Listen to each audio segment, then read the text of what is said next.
Hello my dear lovely student, welcome back to my channel Sarwan lecturer. आज का ये video class 10 Hindi के लिए सबसे ज्यादा इंपॉर्टेंट है। जितने भी स्टूडेंट क्लास 10 हिंदी की तैयारी कर रहे हैं, आज के इस वीडियो को लास्ट तक जरूर देखना। इस वीडियो को देखने के बाद क्लास 10 हिंदी में जो आप लोगों का क्लास 10 हिंदी है ना, ठीक है, 60 बहुविकल्पीय प्रश्न देखेंगे, यानी कि पूरे बुक के ऑब्जेक्टिव क्वेश्चन है। ध्यान रखना मेरे डियर स्टूडेंट, पूरे बुक के ऑब्जेक्टिव क्वेश्चन है, इससे बाहर एक भी क्वेश्चन नहीं आएगा। मैं आप लोगों को गारंटी देता हूं कि पेपर में 100% आएगा और मैं आप लोगों को ट्रिक के साथ समझाऊंगा, मतलब बेहतरीन ट्रिक के साथ, जिंदगी भर याद रखोगे। ठीक है, तो ये हिंदी के ऑब्जेक्टिव क्वेश्चन एक ही वीडियो में हम लोग समझने वाले हैं। तो आपसे एक रिक्वेस्ट है कि आज के इस वीडियो को सभी प्यारे स्टूडेंट लाइक कर दें, शेयर कर दें और चैनल पर नया तो सब्सक्राइब भी कर लेना, क्योंकि जब तक हैं हम तब तक नहीं करना है आप लोगों को कोई गम। ठीक है, तो ये वीडियो बहुत ज्यादा इंपॉर्टेंट है, तो हम लोग एक एक ऑब्जेक्टिव क्वेश्चंस को देखेंगे। तो चलो शुरू करते हैं आज की इस लवली वीडियो को। तो माय डियर स्टूडेंट, पहला जो हमारा मोस्ट इंपॉर्टेंट ऑब्जेक्टिव क्वेश्चन है, ये हमारा बहुत ही ज्यादा क्लास 10 हिंदी का इंपॉर्टेंट ऑब्जेक्टिव क्वेश्चन है। ठीक है, देखो ये आप लोगों को तैयार करना है, एक एक ऑब्जेक्टिव क्वेश्चन को नोट्स बनाना है, प्यारे प्यारे नोट्स जो आप लोगों को बोर्ड एग्जाम में हेल्प करेगा। ठीक है, जो आपको हेल्प करे उससे आप प्यार करो। ठीक है, आपको नोट्स हेल्प करेगा, आपका पेन हेल्प करेगा, आपकी विद्या हेल्प करेगी, आपके माता पिता हेल्प करेंगे, आपके गुरु, आपके टीचर्स हेल्प करेंगे, और कोई नहीं हेल्प करेगा। ठीक है, तो ये हमारा पहला क्वेश्चन है, शुक्ल युग की कलावधि है। जो शुक्ल युग है बच्चों, शुक्ल युग की कलावधि कब से कब तक है? ठीक है, लाइक एज आप किसी चीज को देखते हो कि भैया ये इतने साल में पैदा हुए और इतने साल में मर गए, तो इनके जो बीच की समय है वही कलावधि होता है। ठीक है, तो पहला है का ऑप्शन 1850 ईस्वी से 1900 तक, खा है 1900 से 1920 तक, गा है 1920 से 1938 तक, या घा है 1938 से 1947 तक। तो कितने स्टूडेंट को पता है कमेंट बॉक्स में जरूर बताना। ठीक है, आप लोग चेक करना कितने क्वेश्चन जानते हो। तो पहले का हमारा जो राइट ऑप्शन होगा वो है गा वाला। ठीक है, 1919 से 1938 तक होता है शुक्ल युग की कलावधि। शुक्ल युग की जो कलावधि होता है वो 1919 से 1938 तक। ट्रिक आप लोग समझ लो, ट्रिक इसमें क्या है भैया, 1900 से 1938। तो आप 19 का टेबल पढ़ोगे तो आप कितना हो जाएगा, 19 का आप 2 बार करोगे तो 38 हो जाता है। ठीक है, तो 1919, देखो 19 और 19 ऐड करोगे तो कितना हो जाएगा, 38। ठीक है, तो ये हो गया ट्रिक। तो ये हमारा पहला क्वेश्चन का गा वाला ऑप्शन सही है। सेकंड नंबर क्वेश्चन देखो, सेकंड नंबर क्वेश्चन है बच्चों, ध्रुव स्वामिनी नाटक के लेखक हैं। जो हमारा ध्रुव स्वामिनी है, इस नाटक के लेखक कौन है? एक एक नंबर का ऑब्जेक्टिव है। ध्रुव स्वामिनी नाटक के लेखक कौन है? हरिशंकर प्रेमी, या फिर हमारा हरिकृष्ण प्रेमी है, या जयशंकर प्रसाद, या विष्णु प्रभाकर, या मोहन नागेश। आप कितने स्टूडेंट को पता है इस क्वेश्चन का आंसर? सभी लोग पहले आप गेस कर लिया करो, एक कॉपी बना लो, गेस करो भाई हम कितना कर सकते हैं, हम कितने लायक हैं, तो फिर आप लोग क्वेश्चन का आंसर मिलाया करो। ठीक है, समय आपके पास रहता है बीच में। तो ध्रुव स्वामिनी के नाटक के लेखक हैं, देखो ध्रुव स्वामिनी है बच्चों, और चंद्रगुप्त है, चंद्रगुप्त एंड स्कंदगुप्त, ये सब बच्चों है किसका नाटक? ये सब है भैया जयशंकर प्रसाद जी का नाटक। किसका नाटक है?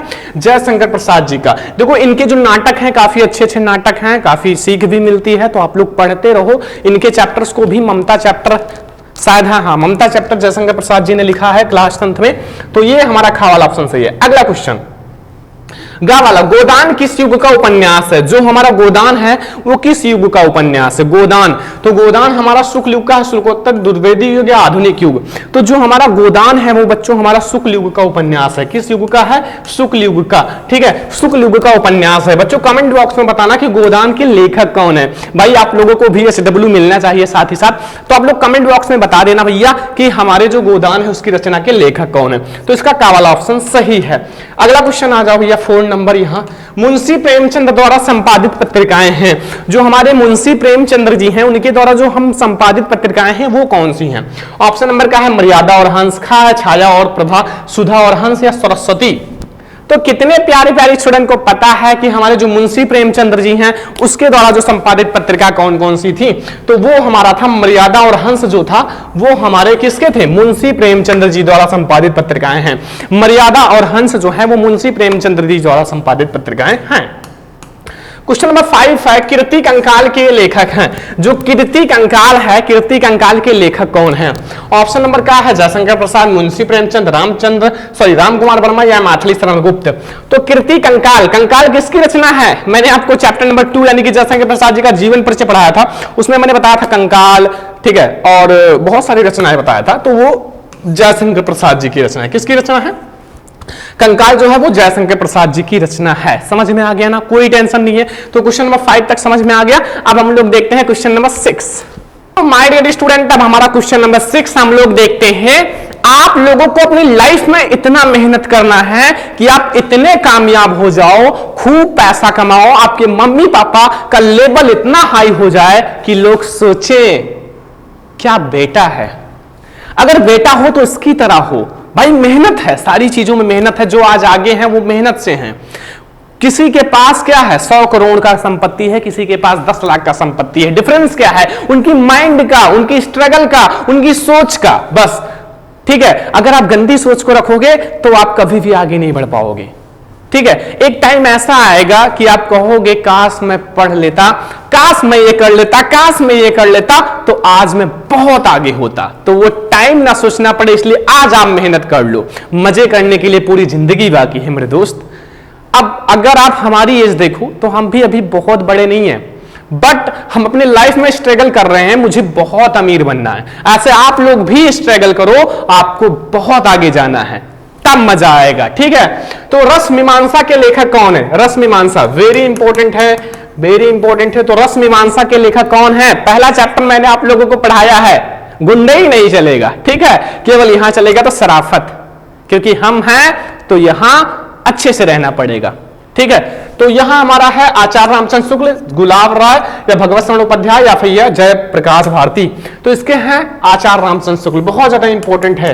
ये आपके ऑब्जेक्टिव में तो आते ही आते हैं, मैंने देखा है, बहुत बार आया हुआ है। ठीक है, ये नहीं कहा जा सकता कि नहीं आएगा, 100% चांस है कि आएगा। ठीक है, क्वेश्चन नंबर 7 पर आ जाओ बच्चों। सेवा सदन उपन्यास के लेखक हैं।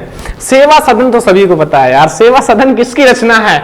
जैनेन्द्र, यशपाल, प्रेमचंद्र या जयशंकर प्रसाद? ठीक है, किसकी रचना है? सेवा सदन। याद आया? कुछ नहीं याद आया होगा, अभी आप छोटे हो। देखो प्रेमचंद्र जी की रचना है। किसकी रचना है? प्रेमचंद्र जी की। ठीक है, सेवा सदन प्रेमचंद्र जी की, गा वाला ऑप्शन सही है। अगला क्वेश्चन देखते हैं स्टूडेंट। अगला क्वेश्चन आप लोग ध्यान से देखना कि चिंतामणि के रचयिता हैं। चिंतामणि किसकी रचना है? चिंतामणि के रचयिता है, चिंतामणि के लेखक हैं। इस टाइप से क्वेश्चन आते हैं। अब आप लोग कहोगे सर यहां रचयिता आ गया, बोर्ड एग्जाम में आया था लेखक। अब हम तो भैया हो गए कंफ्यूज, अब क्या करें? इतना कंफ्यूज मत हो लाइफ में, वरना आपको सभी लोग कंफ्यूज कर देंगे। ठीक है, लेखक रचयिता सब कुछ एक ही है। तो भैया चिंतामणि के जो हमारे भैया लेखक हैं वो भी आचार्य रामचंद्र शुक्ल जी हैं। ये हटा दो भैया, ये क्या आ गया? पांव गोपाला लाने के, ये क्या है? ठीक है, इसके भी हमारे लेखक हैं आचार्य रामचंद्र शुक्ल जी, यानी कि हमारे चिंतामणि के भी लेखक आचार्य रामचंद्र शुक्ल जी हैं और रस मीमांसा के भी लेखक आचार्य रामचंद्र शुक्ल जी हैं। दोनों तैयार रखना। अगला क्वेश्चन आ जाओ। क्वेश्चन नंबर 9, जयशंकर प्रसाद जी का नाटक है। बच्चों जयशंकर प्रसाद जी का जो नाटक है वो चंद्रगुप्त, स्कंदगुप्त, ध्रुव स्वामिनी, ये सब इनकी नाटक है। तो ये ध्रुव स्वामिनी, चंद्रगुप्त जी का देखो नहीं है, लिखा हुआ है। थोड़ा सा फोकस करना, वरना फोकस बिगड़ जाएगा, ओएमआर शीट में गलत भर दोगे। ठीक है, क्वेश्चन को इसीलिए कहा जाता है ध्यान से पढ़ो, माइंड से पढ़ो। ठीक है, तो यहाँ ध्रुव स्वामिनी है जयशंकर प्रसाद जी का नाटक, स्कंदगुप्त भी है, चंद्रगुप्त भी है, लेकिन नहीं कौन सा है? वो है लहरों के राजहंस, क्योंकि ये जो है मोहन राकेश जी की रचना है। ठीक है, तो लहरों के राजहंस ये बहुत ज्यादा इंपॉर्टेंट है बच्चों। यहां से आपके कई सारे क्वेश्चन कंप्लीट होते हैं कि भैया इनकी नाटक जो है 3 नाटक वैसे याद कर लो और फिर लहरों के राजहंस मोहन राकेश जी हैं बस। क्वेश्चन नंबर 10 अब आ जाओ। यहां हंस पत्रिका के संपादक हैं। हंस पत्रिका के संपादक कौन हैं? यहां ऑप्शन है मुंशी प्रेमचंद, जयशंकर प्रसाद, निराला, महादेव वर्मा। हंस पत्रिका के संपादक हैं, वेरी इंपॉर्टेंट है मेरे स्टूडेंट, वेरी इंपॉर्टेंट है। हंस पत्रिका के संपादक, तो माय डियर स्टूडेंट जो हंस पत्रिका है इसके संपादक हैं मुंशी प्रेमचंद्र जी। कौन है? मुंशी प्रेमचंद्र जी। ऑप्शन नंबर का जो है बिल्कुल सही है कि हंस पत्रिका के संपादक हमारे मुंशी प्रेमचंद्र जी हैं। तो यहां से आपको 10 नंबर क्वेश्चन तक समझ में आ गया, और 10 नंबर क्वेश्चन तक समझ में आ गया तो आप इसका नोट्स बना लेना, तैयार करते रहना। अभी बहुत सारे क्वेश्चंस हैं, सारे हमें पढ़कर ही जाना है। स्टूडेंट अब हम लोग देखते हैं क्वेश्चन नंबर 11। हम लोग बोर्ड एग्जाम में ऐसा धमाल मचाएंगे ना कि क्लास 10th में केवल सरमन लेक्चरर ही गूंजना चाहिए हर जगह। हमारे स्टूडेंट इतने मेहनत करो कि हमें इतनी खुशी हो ना कि नेक्स्ट ईयर हम उस लेवल में पहुंच जाएं जहां कोई नहीं पहुंच पाया है। हम सबके घर आएंगे, हर एक टॉपर के घर आएंगे और ट्राई करेंगे कि उनको अच्छे से अच्छे पुरस्कार दिया जाए। ठीक है, हम ऐसा नहीं है आपको 10,000 तक पुरस्कार देंगे एक एक स्टूडेंट को, बस आप लोग मेहनत करो बस। ठीक है, तो यहां उपन्यास जो है भूले बिसरे चित्र। भैया उपन्यास भूले बिसरे चित्र के लेखक कौन है, किसको पता है? पता है तो भैया बता दो, मजा तो आ ही जाएगा, क्योंकि हमारे स्टूडेंट हो तो मजा आना चाहिए, बिना मजे की जिंदगी बेकार है। ठीक है, तो प्रेमचंद, भगवती चरण वर्मा, यशपाल या फिर वृंदावन लाल। तो माय डियर स्टूडेंट, जो उपन्यास भूले बिसरे चित्र के लेखक हैं वो हैं भगवती चरण वर्मा। कौन है? भगवती चरण वर्मा। याद रखना, भगवती चरण वर्मा जी हैं। अगला क्वेश्चन आ जाओ, क्वेश्चन नंबर 12। कमल का सिपाही के लेखक हैं। कमल का सिपाही के लेखक कौन है? कमल का सिपाही अमृत राय है भैया, गुलाब राय मुंशी, ऐसा लखा या बादनाथ। देखो कलम क्या है? एक अमृत है। अगर कलम चाहे आपको बना दे चाहे बिगाड़ दे, बट बिगाड़ता नहीं है। अगर आप इसका साथ करो, इससे प्यार करो, आपको बना देगा। IAS IPS बड़े बड़े पोस्ट पर ले जाएगा। तो ये एक अमृत है भैया, तो अमृत राय जी हैं। क्या है? अमृत राय जी हैं इसके लेखक। कलम का सिपाही के लेखक कौन है? अमृत राय। ठीक है, मैं आपको कुछ ट्रिक भी बताता रहूंगा। देखो लहरों के राजहंस के लेखक कौन है? लहरों के राजहंस के लेखक कौन है? लहरों के राजहंस वेरी इंपॉर्टेंट है। क्वेश्चन नंबर 13 वेरी इंपॉर्टेंट है स्टूडेंट। मोहन राकेश, प्रेमचंद, प्रेमघन, गुलाब राय, रामधारी सिंह दिनकर। देखो इसमें क्या है? देखो लहरों और राजहंस, इसमें दो नाम आया हुआ है। कितना नाम आया हुआ? दो नाम। अब मोहन और राकेश में कितने नाम है? दो नाम है। मोहन राकेश में कितने नाम है? दो नाम है। तो का वाला ऑप्शन सही है। मजा आया ना? थोड़ा सा मजा आया? नहीं आया तो बता दो, पैसा वापस हो जाएगा। ठीक है, तो देखो इसमें क्या है कि हमारे लहरों के राजहंस के लेखक कौन है? मोहन राकेश जी हैं। ठीक है, अगला क्वेश्चन देखते हैं। देखो अगला क्वेश्चन है 14। मैला आंचल के रचनाकार हैं। मैला आंचल के रचनाकार कौन है? देखो मोहन राकेश तो है नहीं, प्रेमचंद है नहीं, जयशंकर प्रसाद जी है नहीं, सभी को पता है। बट ये फणीश्वर नाथ रेणु कहां से आ गए? तो यही तो है भैया मेन किरदार, यही तो एक हीरो है, एक्टर है। जैसे देखो जो मैला आंचल है उसके जो लेखक हैं वो खा वाला ऑप्शन सही है, फणीश्वर नाथ रेणु जी हैं। कौन है? फणीश्वर नाथ रेणु। देखो ये थोड़ा सा आप समझना कि इसमें क्या है कि थोड़ा सा हार्ड लग रहा है, फणीश्वर नाथ रेणु। तो ये आंचल के जो लेखक हैं वो फणीश्वर नाथ रेणु जी हैं। 14 के बाद 15 नंबर क्वेश्चन। सूरज का सातवां घोड़ा हिंदी साहित्य की कौन सी विधा है? सूरज का सातवां घोड़ा। देखो सूरज का सातवां घोड़ा भैया हिंदी साहित्य की कौन सी विधा है? अब सूरज भैया आप ही बता दो, जिसका नाम है सूरज वो जरूर कमेंट करना कि सर सूरज तो मेरा नाम है और इसका सातवां घोड़ा इस उपन्यास पर है। यानी कि हमारा निबंध है, उपन्यास है, डायरी है, कविता है। तो भैया जो सूरज भैया बताएंगे कमेंट बॉक्स में और मैं भी बताऊंगा, क्योंकि हम आप लोगों से बहुत प्यार करते हैं। ठीक है, तो 15 नंबर क्वेश्चन का देखते हैं। तो माय डियर स्टूडेंट, जो सूरज का सातवां घोड़ा है वो हमारा उपन्यास विधा पर है। खा वाला ऑप्शन सही है। सूरज का सातवां घोड़ा किस विधा पर है? उपन्यास विधा पर। समझ में आया ना? अब देखो आगे बढ़ते हैं। देखो एक अब आता है ये थोड़ा सा लॉन्ग। निम्न में से रीतिकाल की कलावधि है। रीतिकाल की कलावधि कब से कब तक है? तो रीतिकाल याद रखना कि हमारा कब से कब तक है? 1643 से 1843 तक। ठीक है, 1643 से 1843 तक है। का वाला ऑप्शन सही है कि जो हमारा रीतिकाल की कलावधि है वो 1643 से 1843 तक है। ठीक है, का वाला ऑप्शन सही है। तो माय डियर स्टूडेंट अब हमारा आता है ललित ललाम। ललित ललाम के रचयिता कौन है? ललित ललाम वेरी इंपॉर्टेंट है। पद्य का आ गया, पद्य का। ठीक है, ललित ललाम के रचयिता कौन है? पद्माकर है, मतिराम है, भूषण है, बिहारी है। भैया ललित ललाम जो है इसमें दो नाम है, ललित ललाम। तो इसमें मति और राम, राम जी हैं, मति है। ठीक है, तो इसमें भी दो नाम है, तो इसलिए हमारा ललित ललाम के जो रचयिता हैं वो मतिराम है। कौन है? मतिराम। अगला क्वेश्चन देखते हैं स्टूडेंट। हमारा अगला क्वेश्चन है 18 नंबर क्वेश्चन। 18 नंबर क्वेश्चन में देखते हैं भैया छत्रसाल दशक के रचनाकार हैं। छत्रसाल दशक के रचनाकार कौन है? ठीक है, तो भैया इसके हैं भूषण जी। कौन है? भूषण। छत्रसाल दशक के रचनाकार कौन है? भूषण। ठीक है, 18 नंबर क्वेश्चन तक समझ में आया, 18 नंबर क्वेश्चन तक समझ में आ गया। बहुत मेहनत करना पड़ता है आप लोगों के लिए। इस क्वेश्चंस को बनाने में मुझे 3 से 4 दिन लग गए हैं। अब आप कहोगे सर लाइक नहीं करोगे, सब्सक्राइब नहीं करोगे तो कैसे काम होगा? मेहनत हम कर रहे हैं, कुछ करना नहीं है, मेहनत पढ़ाई में आपको करना है, बट आपको लाइक करना है वीडियो को, चैनल को सब्सक्राइब करना है, शेयर करना है, व्हाट्सएप ग्रुप पर शेयर करो, व्हाट्सएप स्टेटस लगाओ, इंस्टाग्राम स्टेटस लगाओ, सर का वीडियो आ गया देखो, तब तो हमें एंजॉय लगे। ठीक है, तो प्लीज आज से आप लोग करना थोड़ा सा। अगला देखो, रीतिकाल के वीर रस से प्रसिद्ध कवि हैं, रीतिकाल के वीर रस से प्रसिद्ध कवि हैं। वीर रस मतलब वीर रस से, देव हैं, घनानंद हैं, भूषण है, बिहारी, ये सब भैया रीतिकाल के हैं, बट रीतिकाल के वीर जो हैं वो हैं भूषण जी। कौन है? भूषण जी, यानी कि 19 का गा वाला हमारा सही है, यानी कि भूषण जी जो है वो वीर रस से प्रसिद्ध हैं। अगला क्वेश्चन आ जाओ स्टूडेंट, अगला 20 नंबर क्वेश्चन। यहां बिहारी किस युग के कवि हैं? बिहारी लाल जी जो है वो किस युग के कवि हैं? बिहारी लाल किस युग के कवि हैं? आधुनिक काल, रीतिकाल, भक्तिकाल, आदिकाल। तो भैया रीतिकाल के कवि कौन है? बिहारी लाल जी हैं रीतिकाल के कवि। किस काल के हैं? रीतिकाल के कवि हैं बिहारी लाल जी, इतना याद रखना 20 नंबर क्वेश्चन तक। स्टूडेंट हमारा 21 नंबर क्वेश्चन है यहाँ कि निम्न में से प्रयोगवादी की दो प्रमुख विशेषताएं कौन सी हैं? प्रयोगवादी की दो प्रमुख विशेषताएं, घोर वैश्विकता, यथार्थवादी दृष्टिकोण, समाज का यथार्थवादी चित्रण, नारी की प्रति परिवर्तित दृष्टिकोण।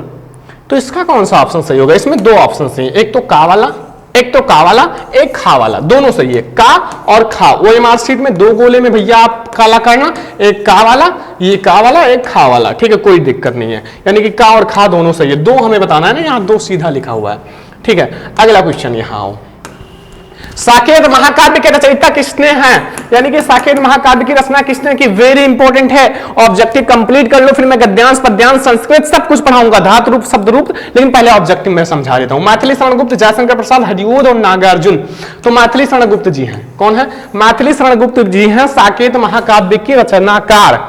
अगला क्वेश्चन आ जाओ यहां, ये प्रगतवादी युग की दो प्रवृत्तियां कौन सी हैं? या प्रगतवादी युग की दो विशेषताएं, सौंदर्य भावना, करुणा तथा नैतिक की भावना, मानवतावादी दृष्टिकोण, विद्रोह एवं क्रांति की भावना। कौन सा है? तो इसमें गा और घा हो जाएगा, ठीक है, गा और घा दोनों, मानवतावादी प्रवृत्ति और विद्रोह एवं क्रांति की भावना, गा और घा दोनों हो जाएगा। वेरी इंपॉर्टेंट है माय डियर स्टूडेंट, आपसे रिक्वेस्ट है जल्दी से तैयार कर लो 24 नंबर क्वेश्चन तक। 25 नंबर क्वेश्चन आ जाओ यहां, ये निम्न में से छायावाद युग का कवि है। छायावाद युग के कवि कौन है? छायावाद युग के कवि कौन है? सुमित्रा नंदन पंत, नारायण दत्त शर्मा, दादू दयाल कुतुबन। तो भैया छायावाद युग के जो कवि हैं वो हैं सुमित्रा नंदन पंत जी। कौन है? सुमित्रा नंदन पंत जी जो है वो छायावाद युग के कवि हैं, ठीक है। तो क्वेश्चन नंबर 25 तक फटाफट से तैयार कर लो, बहुत मेहनत कर रहे हैं आप लोग, इसको तैयार करो, फिर हम लोग थोड़ा पानी पी के फिर आते हैं। तो my dear student 26 number question देखो, ठीक है, 26 नंबर क्वेश्चन कि यामा रचयिता है, यामा की जो रचयिता है उसका नाम क्या है? यामा रचनाकार के लेखक कौन है, रचयिता कौन है, कवि कौन है, कुछ बताओ। तो यामा के जो है सुभद्रा कुमारी चौहान, महादेवी वर्मा, मीरा बाई या फिर हमारा अशोक वाजपेयी। तो आप लोग देखो कौन है, ठीक है। थोड़ा सा तबीयत खराब था इसलिए वीडियो नहीं आ रहा था, अब मैं आप लोगों के लिए इतनी अच्छी वीडियो ला रहा हूं, बट अभी थोड़ी सी लूज ही लग रही है ना तबीयत, बट कोई दिक्कत नहीं, मैं आप लोगों को पढ़ाऊंगा। महादेवी वर्मा जी हैं। कौन है? महादेवी वर्मा जी यामा के रचयिता हैं, ठीक है। 27 आ जाओ, तीसरा सप्तक कब प्रकाशित हुआ? तीसरा सप्तक कब प्रकाशित हुआ? 1951 में, 1959 में, 1943 में या 1979 में? तो 1959 में भैया तीसरा सप्तक प्रकाशित हुआ था। कब प्रकाशित हुआ था? 1959 में, याद रखना, ठीक है। 1959 में हमारा तीसरा सप्तक प्रकाशित हुआ था, ठीक है। अब आप लोग कमेंट बॉक्स में बताना दूसरा सप्तक कब प्रकाशित हुआ था, दूसरा सप्तक कब प्रकाशित हुआ था, फटाफट से कमेंट बॉक्स में बताओ, फिर हम लोग अगला क्वेश्चन देखते हैं, ठीक है। और आप लोग कमेंट कर देना कि अगला वीडियो किस टॉपिक पर चाहिए, किस विषय पर चाहिए, कौन सा हार्ड लग रहा है, कैसे तैयारी करें, कुछ भी आप बताओ, अगला वीडियो उस टॉपिक पर तैयार किया जाएगा, कमेंट बॉक्स चेक किया जाएगा, ठीक है। महादेवी वर्मा कवित्री हैं। महादेवी वर्मा किस युग के कवित्री हैं? प्रगतवादी युग की या फिर द्विवेदी युग की या छायावाद युग की या फिर प्रयोगवाद युग की? तो महादेवी वर्मा जी जो हैं वो छायावादी युग की कवि हैं। किस युग की? छायावाद युग के कवि हैं। महादेवी वर्मा जी छायावाद युग के कवि हैं, ठीक है। अगला 29, निम्नलिखित में से कौन से प्रगतवादी युग के कवि नहीं हैं? कौन से प्रगतवादी युग के कवि नहीं है? निम्नलिखित में से कौन से जो है वो प्रगतवादी युग के कवि नहीं है? नागार्जुन, त्रिलोचन, केदारनाथ अग्रवाल या भारतेंद्र हरिश्चंद्र? तो इसमें से जो हमारे प्रगतवादी युग के कवि नहीं है वो है भारतेंद्र हरिश्चंद्र जी। भारतेंद्र हरिश्चंद्र जी हमारे प्रगतवादी युग के कवि नहीं है। अगला क्वेश्चन 13 नंबर क्वेश्चन देखो, निम्नलिखित में से शुक्लोत्तर युग के कवि कौन है? शुक्लोत्तर युग के वासुदेव शरण अग्रवाल, प्रताप नारायण मिश्र, किशोरी लाल गोस्वामी या फिर हमारा श्याम सुंदर दास। भैया गोस्वामी भी जी भी आ गए, ठीक है, तो पावर है। अगला देखो, ये हमारा वासुदेव शरण अग्रवाल कौन है? वासुदेव शरण अग्रवाल, वेरी इंपॉर्टेंट क्वेश्चन है। तो शुक्लोत्तर युग के लेखक कौन है? वासुदेव शरण अग्रवाल जी, ठीक है। तो क्वेश्चन नंबर 13 तक समझ में आ गया, कोई टेंशन नहीं है। अब हम लोग क्वेश्चन नंबर 31 देखते हैं। माय डियर स्टूडेंट, अब हम लोग देखते हैं 31 नंबर क्वेश्चन। 31 नंबर क्वेश्चन में देखो कि सुमित्रा नंदन पंत की रचना है, वेरी इंपॉर्टेंट है स्टूडेंट।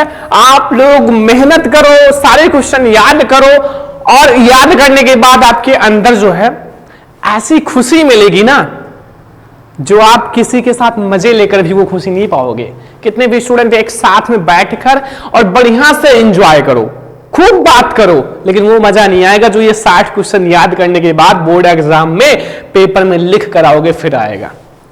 ये मजा एक अलग है, ये पढ़ाई का मजा, जिसको पढ़ाई से जिसको प्यार हो जाता है ना, वो लाइफ में इतना सक्सेस हो जाता है कि सब पीछे छूट जाते हैं। और पढ़ाई से प्यार करो, ठीक है। आप हमें देखकर मोटिवेट हो जाओ, क्योंकि हम भी बहुत ज्यादा मिडिल क्लास से थे और आज हम बहुत अप पे पहुंच चुके हैं। क्यों? बस मेहनत है, स्ट्रगल है, बस, ठीक है। जो मैं कभी सोचा नहीं था आज मैं वो कर रहा हूं। क्यों? आप लोगों की वजह से, ठीक है। तो लाइफ में मेहनत आपको भी करना पड़ेगा। तो यहाँ ज्ञान द्वीप है या हमारा युगवाणी है, प्रेम वाटिका, छड़दा। तो जो युगवाणी है ना, युगवाणी वो सुमित्रा नंदन पंत की रचना है, वेरी इंपॉर्टेंट है। युगवाणी सुमित्रा नंदन पंत की रचना है। अगला क्वेश्चन 32, त्यागपत्र किस विधा की रचना है? भैया एक बहुत ज्यादा इंपॉर्टेंट क्वेश्चन आ गया, त्यागपत्र किस विधा की रचना है? त्यागपत्र हमारा जीवनी, उपन्यास, नाटक, निबंध। तो ये हमारा उपन्यास विधा की रचना है। किस विधा की है? उपन्यास विधा की रचना है त्यागपत्र, याद रखना। अगला क्वेश्चन 32 नंबर क्वेश्चन देखो, तितली कीर्ति किस विधा की है? भैया ये भी बहुत ज्यादा इंपॉर्टेंट है। सबसे पहले आप लोग तितली के भैया लेखक कमेंट बॉक्स में बता देना, क्योंकि आगे मैंने बताया है प्यारे प्यारे स्टूडेंट, भूलो मत। भूलने की बीमारी उसे है जो जब चाहे पढ़े, जब चाहे खेले, जब चाहे कूदे, जब चाहे काम किए। पढ़ाई का कोई एक टाइम नहीं है, पढ़ाई करने में मन नहीं लगता, वो भूलते हैं। हमारे तो स्टूडेंट इंटेलिजेंट हैं यार, उनको क्या भूलना, उनको तो सब याद रहेगा, बस पढ़ाई में मन लगा लो। तो ये जो है ये भी उपन्यास विधा की रचना है, ठीक है। उपन्यास विधा की रचना है, तितली उपन्यास विधा की रचना है। भैया अगला क्वेश्चन, स्मृति की रेखाएं साहित्य किस विधा की रचना है? सबसे पहले स्मृति की रेखाओं के लेखक कौन है? चलो कमेंट बॉक्स में बताते रहो, SW है ये सब, सारा कमेंट भर जाना चाहिए। आज इतना मजा आ जाए पढ़ाई में कि कमेंट भर दो। स्मृति की रेखाओं के साहित्य किस विधा पे है? तो ये संस्मरण विधा पे है, क्योंकि ये जो है इनकी जो लेखक है वो संस्मरण विधा के हैं, ठीक है। अब कौन है ये तो आप लोग गेस करो, बताओ, ठीक है। 35, महादेवी वर्मा की रचना नहीं है। इन चारों में से महादेवी वर्मा की रचना नहीं है। निहार, संध्या गीत, द्वीप शिखा या युगांत।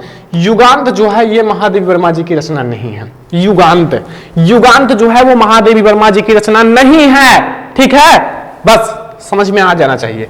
अगला क्वेश्चन 36, लोकयातन के रचनाकार हैं। लोकायतन के रचनाकार कौन है? सूर्यकांत त्रिपाठी, निराला, जयशंकर प्रसाद, सुमित्रा नंदन पंत या हमारे महादेवी वर्मा जी। तो लोकयातन के रचनाकार कौन है? शायद सुमित्रा नंदन पंत जी हैं, मैं देख लेता हूं।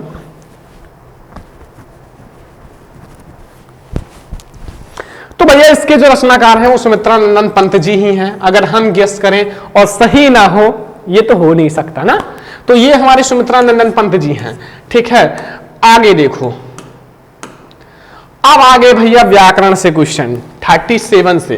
लोक बिकल रोही सब रानी, रूपशील बल तेज बखानी, करही विलाप अनेक प्रकार, परही भूमि तल बार बिराही और उपयुक्त में रस है।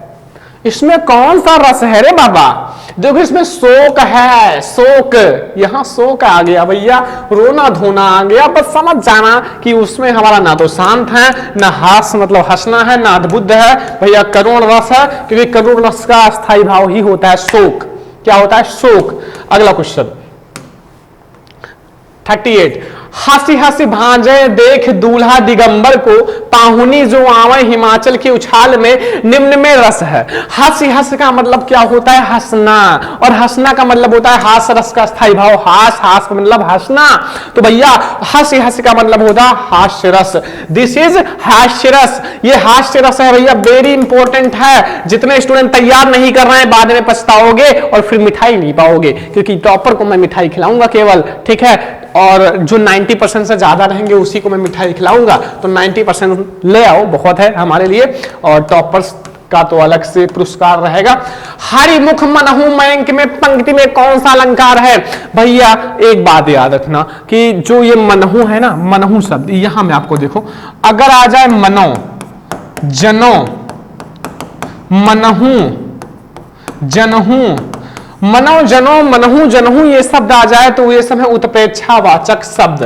क्या है? उत्प्रेक्षावाचक शब्द। तो अगर उत्प्रेक्षावाचक शब्द है तो ये उत्प्रेक्षा अलंकार ही तो होगा, उत्प्रेक्षा अलंकार ही तो होगा। तो 39 क्वेश्चन हमारा उत्प्रेक्षा होगा। अगला 14 नंबर क्वेश्चन, सोहत ओढ़े पीठ पटु श्याम सलोने गात, मनो नीलमणि शैल परापत प्रियो प्रभात। उपयुक्त में कौन सा अलंकार है? फिर इसमें एक चीज आ गया, क्या है? क्या है भाई? ये मनो, मन मानो जन जानो आ गया भैया, तो परीक्षा है। आंख मूंद कर लगा देना, कोई एग्जामिनर नहीं काट पाएगा, ठीक है, ये आपके सर कह रहे हैं। अगर मनो मानो जनु जानो ये शब्द आ जाए तो जान जाना तो परीक्षा अलंकार है। अब हम देखते हैं 41 स्टूडेंट, अब हम लोग देखते हैं 41 नंबर क्वेश्चन, चरण कमल बंदो हरिराई उपयुक्त में कौन सा अलंकार है? चरण कमल बंदो हरिराई उपयुक्त में कौन सा अलंकार है? ठीक है, उपमा अलंकार, उत्प्रेक्षा अलंकार, रूपक अलंकार, यमक अलंकार। तो भैया इसमें हमारा कौन सा अलंकार है? चरण कमल बंदो हरिराई, चरण की तुलना कमल से की गई है तो इसलिए हमारा रूपक अलंकार होगा। क्या होगा? रूपक अलंकार, रूपक अलंकार है, वेरी इंपॉर्टेंट है। चरण कमल बंदो हरिराई, चरण कमल बंदो हरिराई, जाके कृपा पंग गिर लंघे, अंधे को सब कुछ दरसाई, बहिरो सुने कुंगे पुण्य बोले, और रंग चले सिर छत धराई। ये आप लोगों को याद है कि नहीं याद है? याद है तो अच्छी बात है, नहीं याद है तो हमें याद है, आप लोगों का काम चल जाएगा। देखो अब ये थोड़े से नए नए शब्द, नए नए ऑब्जेक्टिव जुड़े हैं, वो उसका मैं आपको ट्रिक बताऊंगा। देखो जैसे ही उसने अवधि ली, उसका रक्तचाप सामान्य हो गया, रचना के आधार पर वाक्य भेद होगा। वाक्य भेद मैं आपको बताऊंगा। देखो सरल वाक्य है, संयुक्त वाक्य है, मिश्र वाक्य है, या फिर हमारा इसमें क्या है? इसमें कोई वाक्य नहीं है। देखो जैसे उसने अवधि ली, औषधि ली, उसने क्या हुआ? रक्तचाप, वो क्या हो गया? सामान्य हो गया, मतलब सही हो गया। तो देखो इसमें क्या हुआ? दो चीजें मिश्र हो गई। जैसे उसने अवधि लिया, औषधि लिया, एक हो गया, और उसका रक्तचाप सामान्य हो गया, दो हो गया। तो इसमें क्या हुआ? दो चीजें मिश्रित हो गई। तो ये हमारा दो होगा, गा वाला ऑप्शन, मिश्र वाक्य। मिश्र वाक्य बताऊंगा, ठीक है, मिश्र वाक्य। अगर एक ही होता तो ये सरल वाक्य हो जाता, ठीक है, तो इसलिए हमारा मिश्र वाक्य है। अगला 44, ठीक है, 43 नहीं है क्या? 42, 43 में मैं आप लोगों को एक क्वेश्चन बताता हूं, ठीक है। 43 में एक क्वेश्चन कमेंट बॉक्स में बताना जो 43 गायब है उसके लिए, ठीक है। देखो यहां हमारा एक चीज है, अतीत के चलचित्र। अतीत के चलचित्र के लेखक कौन है? अतीत के चलचित्र सभी लोग कमेंट बॉक्स में बता देना, ठीक है। और हम लोग 44 देखते हैं। वर्षा होती है तो अन्न उपजता है, ठीक है। अर्थ के आधार पर वाक्य बताइए। देखो वर्षा होती है तो अन्न उपजता है, यहां क्या किया गया है? विधान या संदेह किया गया है, या इच्छावाचक या संकेतवाचक? तो यहां संकेत दिया गया है आपको कि भैया संकेत दिया गया है कि वर्षा होती है तो अन्न उपजता है, कि आपको संकेत दिया जा रहा है कि अगर वर्षा होगी तो अन्न उपजेगा। इसका ट्रिक मैं आपको बताऊंगा, डोंट वरी। 45 मैं विद्यार्थी हूं, अर्थ के आधार पर वाक्य भेद क्या है? मैं विद्यार्थी हूं तो भैया ये संकेतवाचक है, आज्ञावाचक है, इच्छावाचक है, विधानवाचक है। कौन सा है? वाक्य भेद, ठीक है। ये जो हमारा है ये विधानवाचक है। कौन सा है? विधानवाचक। देख लेना, मैं आप लोगों को सब कुछ बताऊंगा, विधानवाचक है। अगला क्वेश्चन ये वाला 46 पिताजी कल ही तीर्थ यात्रा पर गए तो ये होगा हमारा अकर्मक क्रिया, एक वचन, पुल्लिंग, भूतकाल। कैसे होगा मैं बता रहा हूं, भी आप याद कर लो भैया, रट लो, क्योंकि हम आप लोगों को ट्रिक बताएंगे तो फिर रटना नहीं पड़ेगा। गा वाला ऑप्शन सही है कि अकर्मक क्रिया, एक वचन, पुल्लिंग है और भूतकाल है, ठीक है। ये 46। 47 नंबर पे आ जाओ। 47 नंबर को 47 नंबर क्वेश्चन देखो स्टूडेंट कि परि, परि उपसर्ग लगाकर सही शब्द बनाएंगे। परि, तो ये सब तो आसान है। परि से आप परिवार बना सकते हो, परिजन बना सकते हो, परिपूर्ण बना सकते हो, परियोजना बना सकते हो, बहुत सारा परामर्श नहीं होगा।